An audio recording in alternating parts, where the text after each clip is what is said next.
Hi, I'm Dana Rosengard, Managing Editor for Center Maine. I work out of this building, WLBZ-TV, Channel 2, in Bangor, Maine. We are the NBC affiliate in this portion of the state.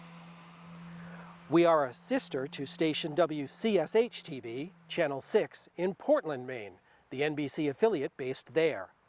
Our newsrooms work together to produce newscasts that start each weekday at 4:30 in the morning and continue at 12 noon, run from 4 in the afternoon through 6:30 in the evening, and then on air again at 11 o'clock at night. Let's go into the newsroom so I can tell you more about my job and the news operation as a whole. As managing editor, I run this newsroom that currently has 5 people gathering and producing content or stories for all of the newscasts I told you about outside. I work with the reporters to identify stories and sources, gather the information in interviews, then write scripts and edit video for broadcast. The reporters are also posting on social media throughout the day as their stories develop, and then eventually crafting a final version of their stories specifically for our website. On the website, they can include a lot more information and resources than they would ever have time to present in our television newscasts. As managing editor of News Center Maine here in Bangor, I have lots of responsibilities that include recruiting new staff members, staff scheduling, and reviewing all scripts and edited video before they go on air. But I started in the television news business as a reporter, which is a typical starting point, if you will, for lots of people like me who end up eventually in management. Reporting is exciting, but let me tell you, it is hard work. You have to be fast thinking, you have to be fast acting, and you have to be fast working the equipment and technology required to tell interesting and important stories to a public that counts on you for truth and fairness.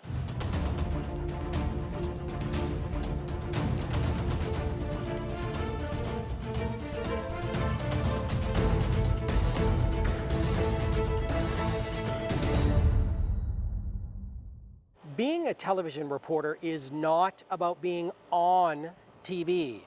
Journalists play an important and powerful role, keeping watch over those who govern and lead our nation and keeping our citizenry informed. So important that journalism is the only profession protected by our nation's founders in the Constitution of the United States. We the people. In the Bill of Rights, the First Amendment, prohibiting the U.S. Congress from making any law that abridges the freedom of the press. Being a television reporter is a serious responsibility. To be a good television reporter, you need to be curious and you need to be courageous. Here's a quick news story one of my young reporters did recently. Now, can you imagine yourself finding, gathering, writing, and editing this report? A 15-year-old's idea to build a gazebo from scratch at his local community center was going to be an Eagle Scout project for 8 boys, but to keep everyone safe during the pandemic, it ended up being a job for just 1. News Center Maine's Hany Yeshivi explains why this gazebo is extra special to his community. After a year of planning, a major project with a special end goal. We were just brainstorming ideas. Ideas to determine Daniel Taylor's Eagle Scout project, which requires scouts to build something to benefit the community. We finally got it. It didn't take long. He came up with something the community could enjoy while honoring his best friend's dad, Kerry Hebert. And I wanted to do that for him as well as everybody who knew him. He decided on a gazebo to always remember Kerry's hard work and leadership in the town of Starks. Kerry's wife, Jennifer Hebert, says he was very involved in the community. He was a member of the planning board, the board of assessors. Years past, he was very active with the volunteer fire department. He was even a selectman for a while. The 15-year-old was supposed to get help from the 8 Boy Scouts in his troop. But due to the pandemic, Daniel is only doing it with the help of his mom and a family friend. He was disappointed that he didn't have them here to help, but he's okay with it. He's a hard worker. Daniel has been working on the gazebo for the past 3 Saturdays. It's been warm, it's been hot out, so it's been tough, but it's good to get this done. It means something to us. To them and to the entire community. My husband will be memorialized right where he should be, where he was involved his whole life. The memorial is meant to be a symbol of Carrie Hebert's journey and a celebration of his life. The gazebo could be finished in just about a week. In Starks, Hannah Yeshivi, News Center, Maine. And the soon-to-be Eagle Scout who designed and built this memorial says when the gazebo is finished, he still has the hardest part to complete, a lot of paperwork. Now, to get a job as a television reporter, you pretty much have to go to college. You can study journalism, mass communication, media. You can also study history or political science or even economics. But college should be part of your plan if you want to pursue a career in journalism. Fun fact, I taught for 5 years right there in the Kingdom at NVU Linden. Many of my students from those days on Vale Hill are reporting the news at television stations across the country. Whatever you decide to study in college, you will also have to pick up the mechanical skills necessary to get and deliver your stories. You'll need to learn how to shoot broadcast quality video. You'll need to learn how to edit that video using a nonlinear computer program like Final Cut Pro or Edius. You can likely pick up these skills in clubs or extracurricular activities, whatever you choose to major in college. But know that writing is the most important skill of all for success in television news. Having a strong command of the English language and good grammar is crucial.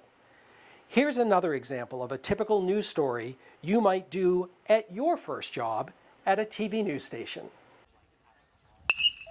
The sounds of baseball are back in Hermon. Springtime is not the same without baseball and being with your friends and just playing baseball. It's fun. Johnny Kokoska, Daniel England, and the Hermon Hawks are one of the teams in the new independent baseball league for players under the age of 17. Finally getting a chance to play with the boys on the diamond, not the Xbox. I hadn't seen most of them over quarantine, so it was nice seeing them again and being able to spend time and play baseball with them. Hermon head coach Royce Bailey says each game follows guidelines to ensure safety of players, coaches, and fans. Got all kinds of waivers, insurance, everything, so the kids could come out and play, and we're fortunate that we have this field. Social distancing is required for players. Only the pitcher and catcher are allowed in the dugout.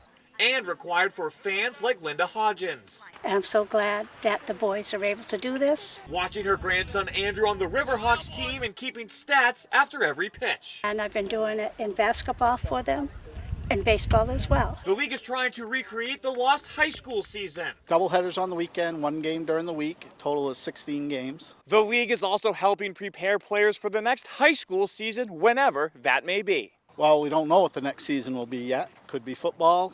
Could be baseball. Chrissy Levesque is the general manager of the Mid-Coast team. We're a little rusty. Rust or no rust, this league is giving the opportunity for kids to do something that they love and that they're going to have some fun with and get outside. Watching baseball until the league wraps up in August. In Hermon, Sam Rogers, News Center, Maine. I hope to be with you later this fall for the live session of questions and answers. Until then, watch some local TV news and see if you can imagine yourself being the source of information for the people in your city, in your state, or even across the entire country. Study hard, stay safe, and remember, you're in good hands in Vermont with the VSAC Gear Up program.